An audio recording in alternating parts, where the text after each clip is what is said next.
fokus bagaimana keterlibatan kaum muda dalam rangka mengatasi 3 krisis sebetulnya. Yang pertama krisis iklim, kedua krisis energi, dan juga yang ketiga itu krisis pangan. Ini kami mengajak kaum muda untuk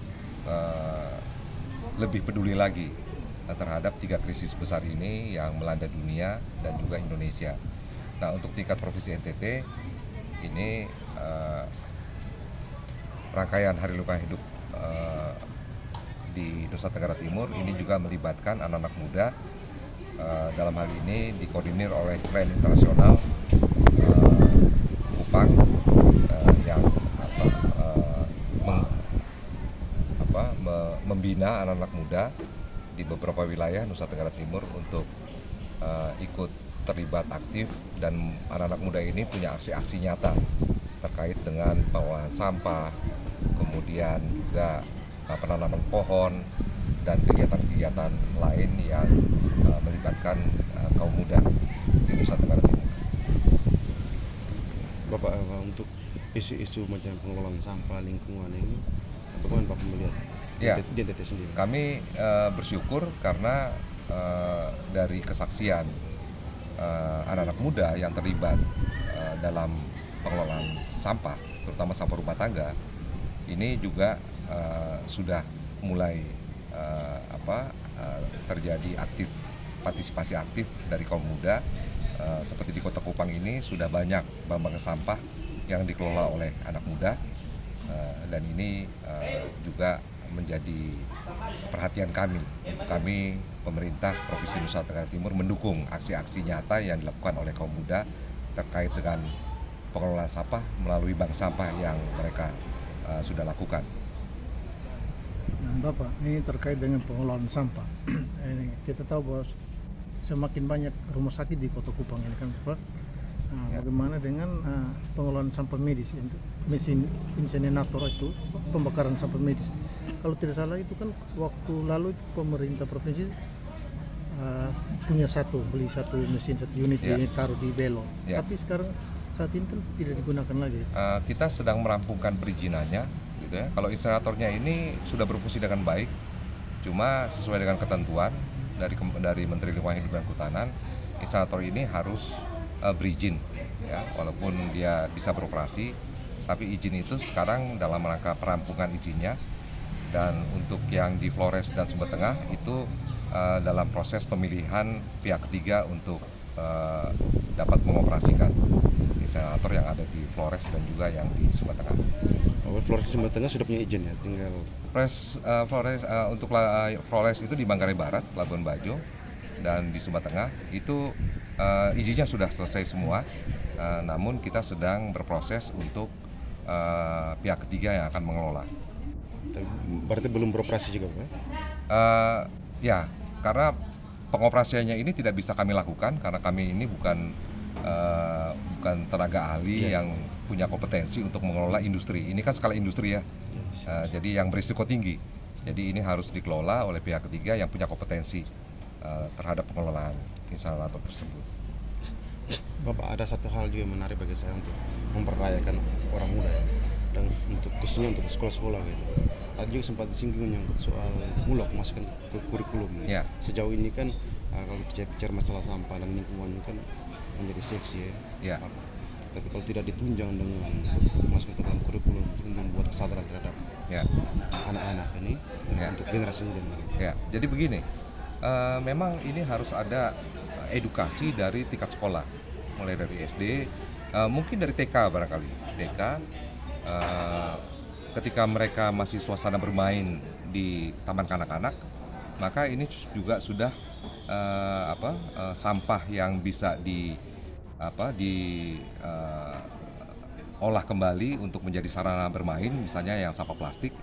Ini ketika sampah plastik itu bisa dibersihkan, kemudian ini menjadi alat pembelajaran, alat permainan untuk anak-anak taman kanak-kanak. Ini juga lebih baik dalam sisi edukasi. Kemudian juga untuk tingkat SD, kami berharap ini juga sudah mulai digalakan untuk anak-anak ini diajarkan bahwa sampah itu juga bisa meningkatkan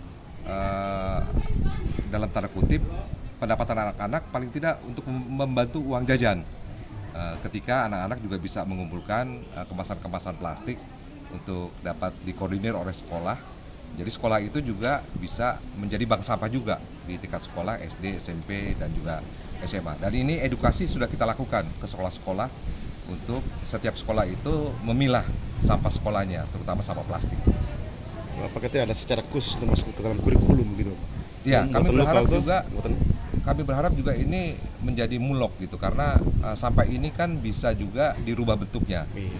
Jadi sampah plastik ini bisa dirubah bentuknya untuk bisa melengkapi sarana prasarana untuk sekolah, ya, misalnya untuk figura, untuk vas bunga.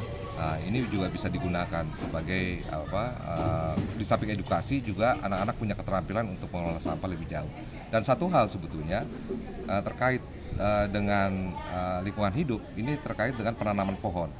Kami berharap juga aksi penanaman pohon ini juga menjadi edukasi di tingkat sekolah.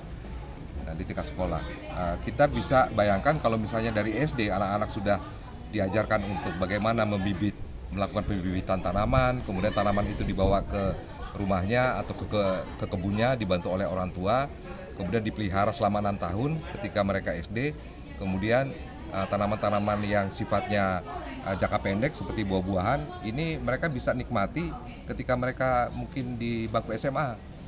Ini juga sangat penting gitu supaya mereka juga punya keterampilan dan punya penghasilan juga rumah tangga melalui anak-anak ini untuk di kebun-kebun mereka ini bisa ada tanaman-tanaman produktif. Bapak mungkin terakhir mungkin perlu kita mungkin bisa dapat data soal luas hutan yang ada NTT untuk kawasan hutan lindung. Kawasan hutan lindung. Ya, kalau kawasan hutan total kawasan hutan kita itu 1,2 juta ya, hutan lindung, hutan produksi di luar hutan konservasi. Ini sebetulnya kita sudah buka ruang untuk masyarakat melalui kelompok untuk skema perhutanan sosial. Jadi masyarakat saat ini bisa mendapatkan akses kelola kawasan. Ada beberapa yang sudah mendapat izin perhutanan sosial. Ini hasil evaluasi kami, hasil monitoring kami ke lapangan bahwa kelompok masyarakat yang mendapat akses kelola ini juga sudah bisa menikmati hasil hutan bukan kayu. Dan dengan mereka mendapatkan kesejahteraan dalam pengelolaan hasil hutan bukan kayu, banyak masyarakat yang sudah mulai peduli bahwa mereka harus menjaga hutannya secara lestari, karena sudah jelas hutan ini memberikan manfaat kesejahteraan bagi masyarakat, dalam ini kelompok yang mendapat izin kelola tersebut. Bapak, dari luas wilayah hutan lindung itu, kawasan hutan lindung itu, apakah ada lahan yang dilakukan okupasi oleh masyarakat? Memang tidak semua bisa dimanfaatkan untuk dikelola oleh masyarakat. Namun masyarakat yang sudah dapat izin kelola ini harus ada pemilihan dalam bentuk blok-blok pemanfaatan. Jadi ada blok inti ini biasanya di situ ada sumber mata air yang mereka tetap harus mempertahankan, karena air ini juga penting untuk aktivitas mereka tanam-menanam di lahan yang bisa ditanam dalam bentuk blok pemanfaatan di kawasan yang diizinkan oleh pemerintah. Sejauh ini tidak ada okupasi dari masyarakat yang tanpa perizinan gitu, untuk melakukan aktivitas dalam kawasan hutan lindung. Masyarakat bisa, ketika mendapatkan izin, masyarakat bisa beraktivitas di dalam. Cuma di dalam perencanaan pengelolanya itu yang saya sebutkan tadi, ada blok-blok yang mereka sendiri yang harus menetapkan. Ya, blok mana yang harus dipertahankan, karena di blok tersebut, contohnya blok itu ada sumber-sumber kehidupan, antara lain mata air. Yang mata air itu sesungguhnya bisa bermanfaat baik untuk pengelolaan kebun mereka di dalam kawasan, dan juga untuk air bersih untuk kebutuhan rumah tangga. Siap.